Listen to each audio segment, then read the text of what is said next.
તો સમાચાર સામે આવી રહ્યા છે સાબરકાંઠાના પ્રાંતિજમાં આગની ઘટના બની છે। તો આઈસરમાં આગની ઘટના બની છે। આઈસરમાં આગ લાગતા ચાલક ભડથું થયો। પ્રાંતિજના મજરા પાસે આઈસરમાં અચાનક આગ લાગતા અફરાતફરી મચી। અમદાવાદથી હિંમતનગર આ આઈસર જઈ રહી હતી અને તે સમયે અજાણ્યા વાહન સાથે ટક્કર બાદ આઈસરમાં અચાનક આગ લાગી। આઈસરમાં ચાલક ફસાઈ જતા તે જીવતો બુઝાયો છે। આ સીધા દ્રશ્યો અમે આપને બતાવી રહ્યા છે। નેશનલ હાઈવે પર ટ્રાફિક જામના દ્રશ્યો પણ જોવા મળ્યો। આ સાથે અકસ્માતમાં એકનું મોત જ્યારે અન્ય 3 લોકો ઈજાગ્રસ્ત થયા છે। તેઓને પણ તાત્કાલિક હોસ્પિટલ લઈ જવામાં આવ્યા। આ સીધા દ્રશ્યો અમે આપને બતાવી રહ્યા છે। ઘટના પગલે લોકોના ટોળા એકઠા થયા હતા। આઈસરમાં ચાલક ફસાઈ જતા તે જીવતો બુઝાયો છે। અજાણ્યા વાહન સાથે ટક્કર બાદ આઈસરમાં અચાનક આગ લાગી।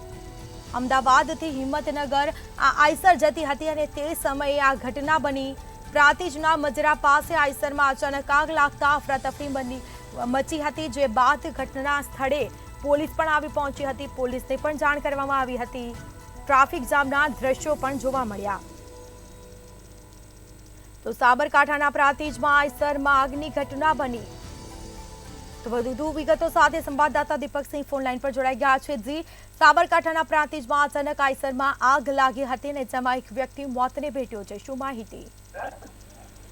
ચોક્કસથી જણાવ્યું કે સાબરકાંઠા જે પ્રાંતિજ છે, પ્રાંતિજ જે મજરા છે, મજરા પાસે આઈસરમાં અચાનક આગ લાગી હતી। ત્યાં વાત કરવામાં આવે સાબરકાંઠા જે અમદાવાદથી હિંમતનગર જતો જે હાઈવે છે, જે નેશનલ હાઈવે હોય છે, ત્યાં આઈસરમાં અચંતાની આગ લાગતા અચાનક આગ આઈસરમાં મોટી આગ પ્રસરી હતી। જો તમે કોઈ અજાણ્યા વાહને ટક્કર માર્યા બાદ આ જે વાહન છે તે વાહનમાં આગ લાગી હતી અને આઈસરમાં જે ચાલક હતો તે ફસાઈ જતા તેને ગાડીમાં જ પડતી પૂર્યો હતો। જે વાત કરવામાં આવે જેને કોઈ નીકળવાનું પણ કોઈ સ્કોપ ના મળતા તે ગાડીમાં જ તે ભસ્મભૂત થઈ ગયો હતો। વાત કરવામાં આવે નેશનલ હાઈવે હતો તે ચક્કાજામ થયો હતો।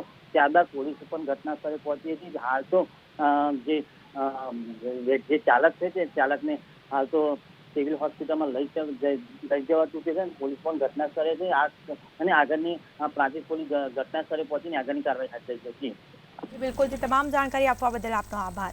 તો આ સાથે સાબરકાંઠાના પ્રાંતિજમાં આઈસરમાં અચાનક આગ લાગતા અફરાતફરી મચી। આઈસરમાં આગ લાગતા ચાલક જીવતું ભડથો થયો છે અને જે બાદ પાણીનો મારો ચલાવી આગ બુઝાવવાની કામગીરી પણ કરવામાં આવી।